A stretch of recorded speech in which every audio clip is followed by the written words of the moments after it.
Hello అండి, welcome to Parvati's kitchen. PK foods Parvati's kitchen మన ఇంటి వంటకి స్వాగతం. ఈరోజు మన పార్వతీస్ కిచెన్లో ఎంతో తేలికగా తయారు చేసుకుని సన్న సేమియా స్వీట్ అండి. చాలా టేస్టీగా ఉంటుంది, చాలా త్వరగా కూడా అయిపోతుంది అనమాట. ఇంత ఈజీ అయిన రెసిపీని మీకు పరిచయం చేయబోతున్నానండి. అందుకంటే ముందు మన ఛానల్ని ఎవరైతే ఫస్ట్ టైం చూస్తున్నారో, ఇంకా ఎవరైతే సబ్స్క్రైబ్ చేసుకోలేదో వాళ్ళు సబ్స్క్రైబ్ చేసుకుని సపోర్ట్ చేయండి. అలాగే పక్కనే ఉన్న బెల్ బటన్ని తప్పకుండా యాక్టివేట్ చేయండి. అలా మీరు బెల్ బటన్ని కొట్టినట్టయితేనే నేను పోస్ట్ చేసిన వెంటనే వీడియోస్ అనేవి మీ వరకు రీచ్ అవుతాయి అన్నమాట. సో ఇప్పుడు మనం చాలా టేస్టీ అయిన, చాలా త్వరగా అయిపోయే సన్న సేమియా స్వీట్ని ఎలా ప్రిపేర్ చేసుకోవాలో ఈ వీడియోలో చూసేద్దామా. మీకు ఎప్పుడైనా స్వీట్ తినాలనిపించినా, లేదు అంటే మన ఇంటికి గెస్ట్లు వచ్చినా సరే, మన ఇంట్లో ఏ చిన్న అకేషన్ ఉన్నా సరే, ఈ స్వీట్ అనేది క్విక్గా నిమిషాల్లో తయారైపోతుంది అనమాట. సో మనం ఇప్పుడు వీడియోలోకి వెళ్ళిపోదాం. ఈ స్వీట్ తయారు చేసుకోవడానికి నేను ఇక్కడ ఒక చిన్న ప్యాకెట్ సన్న సేమియాని తీసుకున్నాను అనమాట. ఇది ఆల్రెడీ రోస్ట్ చేసే ఉంటుందండి. ఇలా కాకుండా నార్మల్ సేమియా, సేమ్ ఇదే సేమియా రోస్ట్ చేయకుండా కూడా ఆ ప్యాకెట్ కూడా వస్తాయి.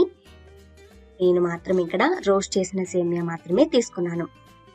మీరు ఒకవేళ అలాంటి సేమియా అనేది మీ దగ్గర అవైలబుల్గా ఉంటే దీన్ని కొంచెం ఎక్కువసేపు రోస్ట్ చేసుకోవాల్సి ఉంటుంది.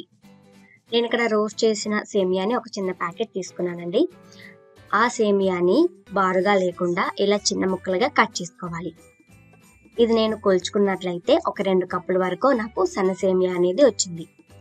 ఇప్పుడు ఈ ప్లేట్ని పక్కన పెట్టేసేసుకోవాలి. నెక్స్ట్ వచ్చేసి ఒక పాన్ తీసుకుని పాన్లో ఒక 4 టేబుల్ స్పూన్లు నెయ్యి అనేది వేయాలండి. ఈ నెయ్యి నేను ఇంట్లోనే తయారు చేసుకుంటూ ఉంటానండి, బయట నెయ్యి అనేది తీసుకోను అనమాట. ఈ నెయ్యి వీడియో మీకు కావాలి అంటే నేను నెయ్యి వీడియో యొక్క లింక్ అనేది డిస్క్రిప్షన్లో ఇస్తాను. మీకు ఇంట్రెస్ట్ ఉంటే చూడొచ్చు మీరు. నేను ఇక్కడ ఒక 4 టేబుల్ స్పూన్లు నెయ్యి అనేది పాన్లో వేసుకున్నాను. నెయ్యి కొంచెం వేడైన తర్వాత నేను ఇక్కడ బాదం పప్పు, జీడిపప్పు, కిస్మిస్ పళ్ళు, బాదం పప్పు 2 టేబుల్ స్పూన్స్, అలాగే జీడిపప్పు 2 టేబుల్ స్పూన్స్, కిస్మిస్ పళ్ళు 2 టేబుల్ స్పూన్స్, ఇవి 3 వేడెక్కిన నెయ్యిలో వేసేసి దూరగా ఫ్రై చేసుకోవాలండి. మనం డ్రై ఫ్రూట్స్ ఎప్పుడు స్వీట్స్లోకి వేసే డ్రై ఫ్రూట్స్ ఎప్పుడు ఫ్రై చేసుకున్నా సరే నెయ్యి అనేది వేడిగా ఉండాలి. అలాగే ఫ్లేమ్ అనేది లోనే మాత్రమే ఉండాలి. అట్లా అయితేనే మనకి డ్రై ఫ్రూట్స్ అనేవి చక్కగా నీట్గా వేగుతాయన్నమాట. ఇలా వేయించుకున్న డ్రై ఫ్రూట్స్ని ఒక ప్లేట్లోకి తీసుకుని పక్కన పెట్టుకోవాలి.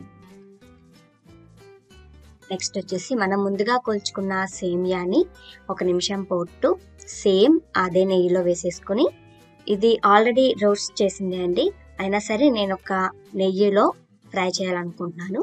సో 1 నిమిషం పాటు మాత్రమే ఫ్రై చేసుకోవాలి. కింద భాగం వేగిన తర్వాత పై భాగాన్ని కూడా కిందకి తిప్పేసేసుకొని నీట్గా ఫ్రై చేసుకోవాలి. 1 నిమిషం ఫ్రై చేసుకుంటే మనకి సరిపోతుంది అనమాట, ఆల్రెడీ రోస్ట్ చేసింది కాబట్టి. అలాగే రోస్ట్ చేయలేనిది తీసుకున్నారనుకో ఒక 2 to 5 మినిట్స్ ఫ్రై చేసుకోవాలి. ఇక్కడ నేను కాచి చల్లార్చిన పాలు ఒక అరకప్పు తీసుకుంటున్నాను సేమియాని కుక్ చేసుకోవడం కోసం.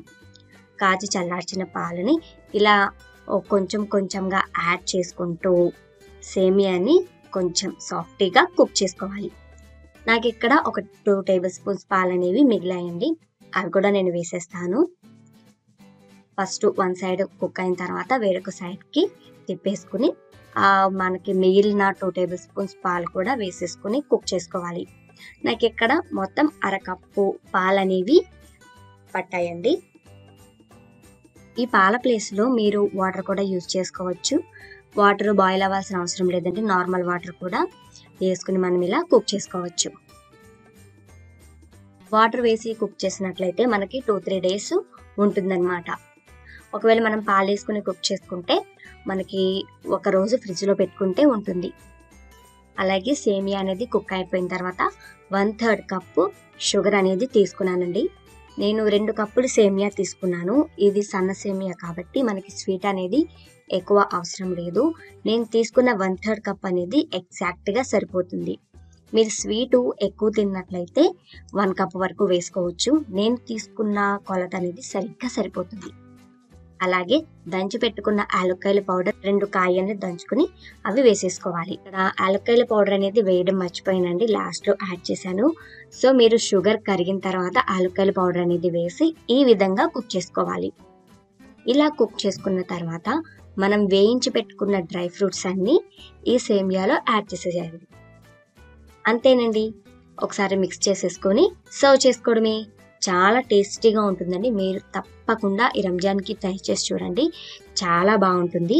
చూసారు కదా, నేనిప్పుడు యాలక్కాయల పౌడర్ అనేది యాడ్ చేశాను. షుగర్ మెల్ట్ అవుతూ ఉండగా యాలక్కాయల పౌడర్ అనేది అప్పుడు యాడ్ చేయాలి. నేను మర్చిపోయాను. సో ఇప్పుడు యాడ్ చేసేసానండి. యాడ్ చేసేసి ఒకసారి కలిపేసేసాను. ఈ రెసిపీ మీకు నచ్చినట్లయితే మీరు కూడా ట్రై చేసి మీకు ఎలా కుదిరిందో మీ అనుభవాన్ని నాకు కమెంట్స్ రూపంలో షేర్ చేయండి. అలాగే ఈ రెసిపీ మీకు నచ్చినట్లయితే మీ ఫ్రెండ్స్ అండ్ ఫ్యామిలీ మెంబర్స్కి తప్పకుండా షేర్ చేయండి. ఇంకా ఇలాంటి ఈజీ అండ్ క్విక్ రెసిపీస్ కోసం పార్వతీస్ కిచెన్ ఛానల్ మన ఇంటి వంట అని సబ్స్క్రైబ్ చేసుకోండి. Thank you for watching.